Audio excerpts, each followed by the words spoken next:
Hello, and welcome back. Okay, so last time we got started. That's about all there is to it.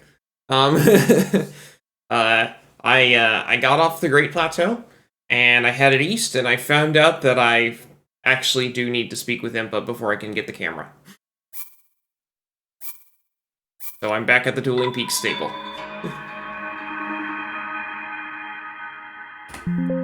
Here's what our map currently looks like.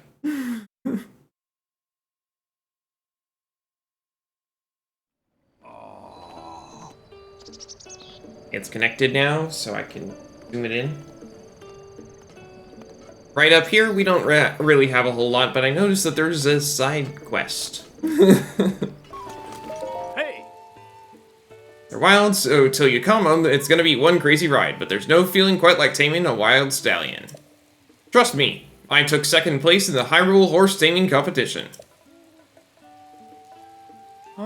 Hey, I saw that look you gave me. Fine. You don't believe me? Let's go, pal. You and me right here, right now.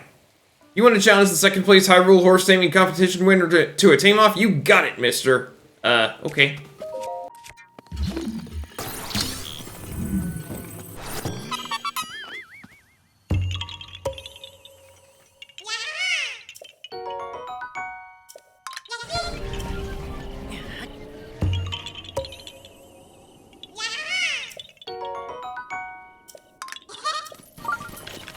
There's a hint up there. You can see a couple of arrows.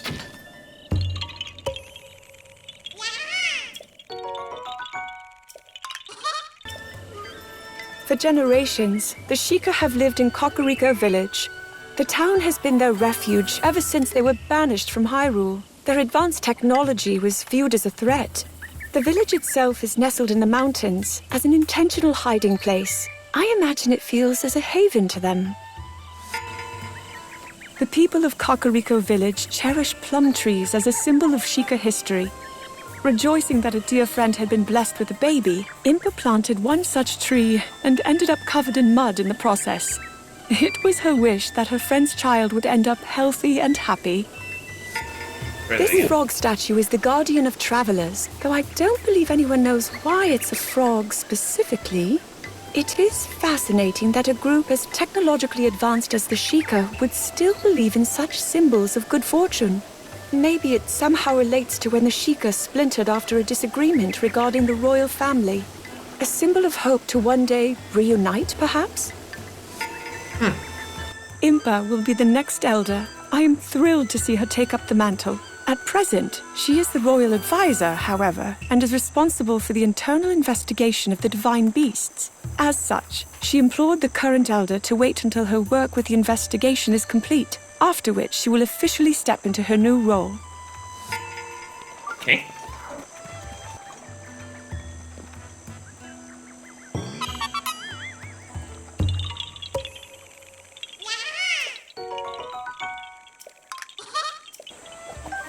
The researchers here are hard at work raising ornamental carp. They were inspired when they saw a beautiful fish called the mighty porgy that lives in the sea to the south. They tell me they're breeding rare carp that were born with mutations. Okay.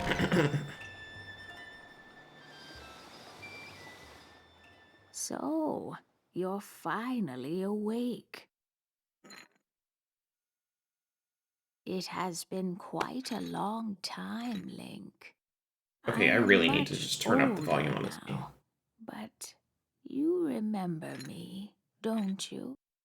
Never mind, it's pretty hot.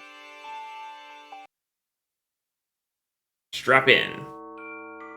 The history of the royal family of Hyrule is also the history of Calamity Ganon, a primal evil that has endured over the ages.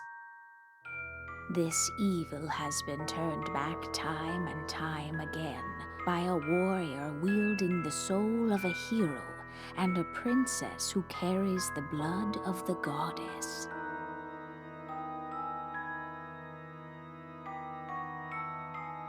With the passage of time, each conflict with Ganon faded into legend.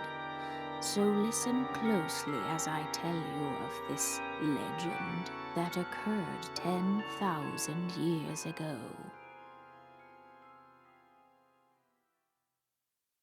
Hyrule was then blossoming as a highly advanced civilization.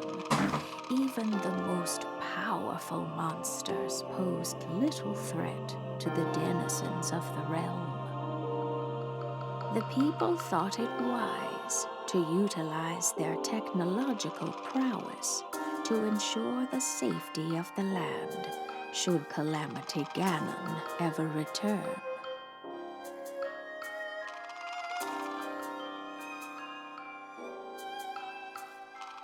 They constructed 4 mechanical wonders that came to be known as the Divine Beasts. They also built a legion of autonomous weapons called Guardians. The Divine Beasts were piloted by 4 individuals of exceptional skill from across the land. And thus, the plan to neutralize Ganon was forged.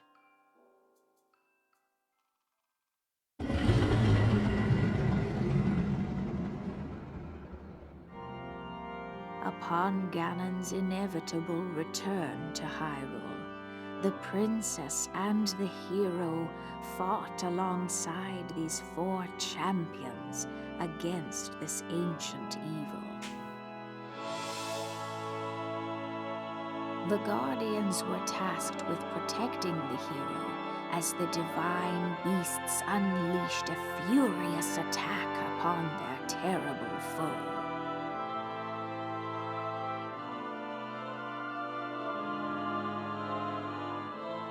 And when the hero wielding the sword that seals the darkness delivered his final blow, the princess used her sacred power to seal away Calamity Ganon. Just how strong was he? With the hero, with the Guardians and such actually working with the hero.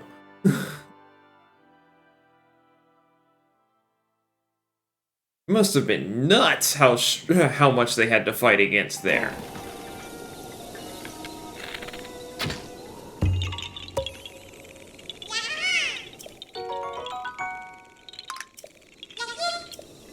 At each entrance, apparently.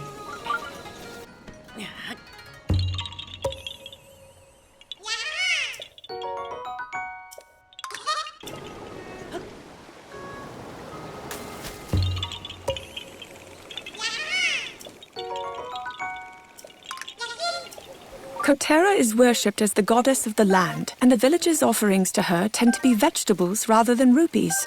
It sounds like she's been less lively due to a decrease in rupee donations lately. Self-sufficiency is taking root in Kakariko village, so perhaps fewer people see the value in rupees. Hello, I'm Dragon Rider Luke.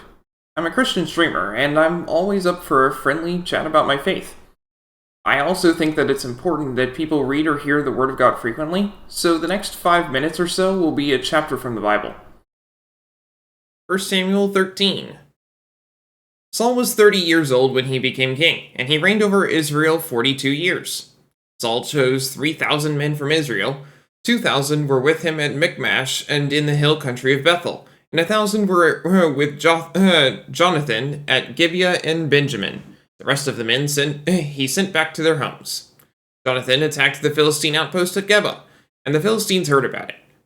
Then Saul had the trumpet blown throughout the land and said, "Let the Hebrews hear." So all Israel heard the news. Saul has attacked the Philistine outpost, and now Israel has become obnoxious to the Philistines. The people were summoned to join Saul at Gilgal. The Philistines assembled to fight Israel with 3,000 chariots, 6,000 charioteers, and soldiers as numerous as the sand on the seashore. They went up and camped at Michmash, east of Beth Aven. When the Israelites saw that their situation was critical and that their army was hard-pressed, they hid in caves and thickets among the rocks and in pits and cisterns. Some Hebrews even crossed the Jordan to the land of Gad and Gilead. Saul remained at Gilgal, and all the troops with him were quaking with fear. He waited 7 days to the time set by Samuel. But Samuel did not come to Gilgal, and Saul's men began to scatter. So he said, "Bring me the burnt offerings and the fellowship offerings." And Saul offered up the burnt offering. Just as he finished making the offering, Samuel arrived, and Saul went out to greet him. "What have you done?" he asked Samuel. Saul replied, "When I saw that the men were scattering, and that you did not come at the set time, and that the Philistines were assembling at Michmash, I thought, now the Philistines will come down against me at Gilgal, and I have not sought the Lord's favor. So I felt compelled to offer the burnt offering." "You have done a foolish thing," Samuel said. "You have not kept the command the Lord your God gave you. If you had, he would have established your kingdom over Israel for all time. But now your kingdom will not endure. The Lord has sought out a man after his own heart, and appointed him ruler of his people, because you have not kept the Lord's command." Then Samuel left Gilgal, and went up to Gibeah and Benjamin, and Saul counted the men who were with him. They numbered about 600. Saul and his son Jonathan and the men with them were staying in Gibeah and Benjamin, while the Philistines camped at Michmash. Raiding parties went out from the Philistine camp in 3 detachments. One turned toward Ophrah in the vicinity of Shual, another toward Beth Horon, and the third toward the borderland overlooking the valley of Zebulun, facing the wilderness. Not a blacksmith could be found in the whole land of Israel, because the Philistines had said, "Otherwise the Hebrews will make swords and spears." So all Israel went down to the Philistines to have their plow points, mattocks, axes, and sickles sharpened. The price was 2/3 of a shekel for sharpening plow points and mattocks, and 1/3 of a shekel for sharpening forks and axes, and for repointing goads. So on the day of battle, not a soldier with Saul and Jonathan had a sword or spear in his hand. Only Saul and his son Jonathan had them. Now a detachment of Philistines had gone out to the pass at Michmash. May God bless the reading of his word. Now that I've talked with Impa,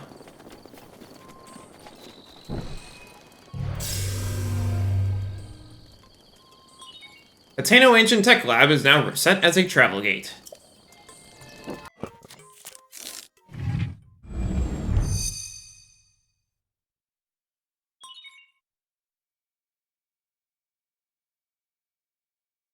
Chica Slate authenticated. Camera, Hyrule Compendium, and album missing files confirmed. Starting repair.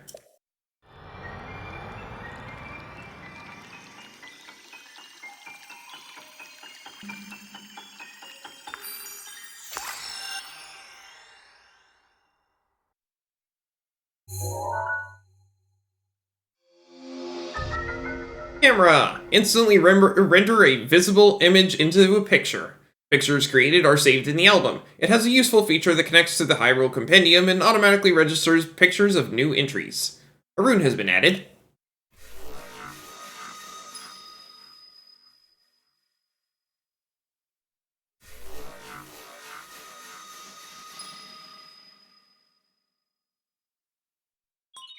Repair complete.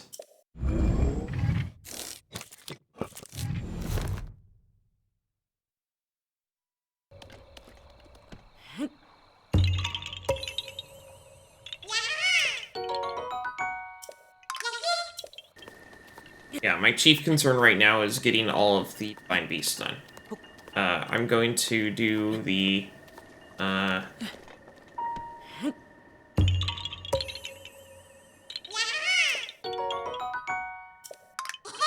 going to do the Zora one first for reasons that should be really obvious if you've played this game before or are familiar with the boon that I get from that.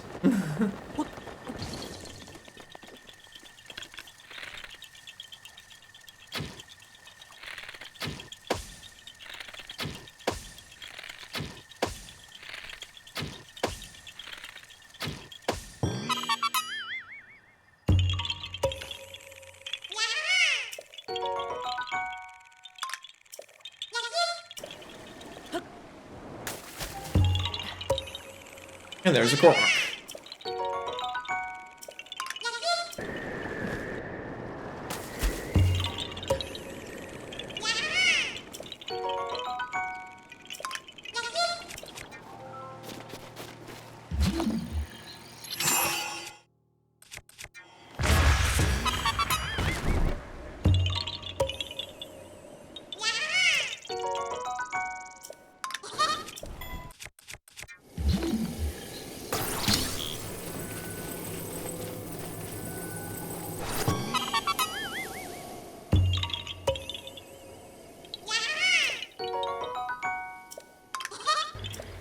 Purifier Lake is used for cleansing prior to visiting Mount Lanayru for worship. It is a very sacred place, so there are detailed steps which must be followed here. I cannot visit yet because I'm not old enough according to custom. That said, I have practiced the steps many times in preparation for when that time comes. I'm sure I will manage just fine, but perhaps I will practice just once more. This is the spring where Nehru, goddess of wisdom, is worshipped. Those younger than 17 lack wisdom and are forbidden from entering the mountain. Today, all I can do is look up at it, but tomorrow, I climb Mount Lanayru. If my sealing power doesn't awaken... No, it will. I'm certain it will be fine.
Where is it?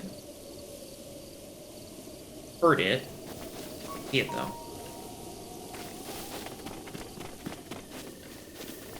Oh.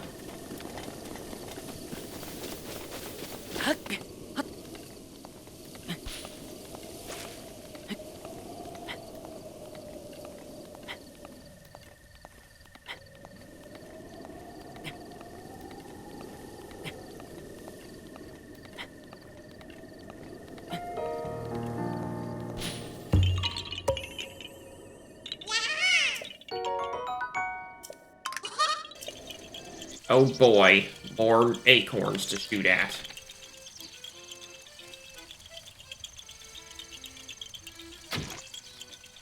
At least these are a little closer.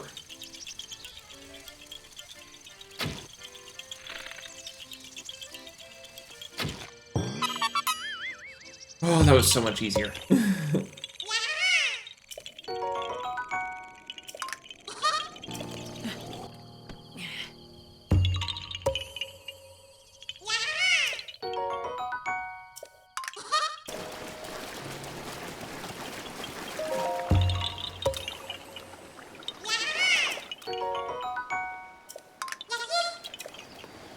I will be doing all the shrines, obviously. This is 100%. But, I don't need to go out of my way for them.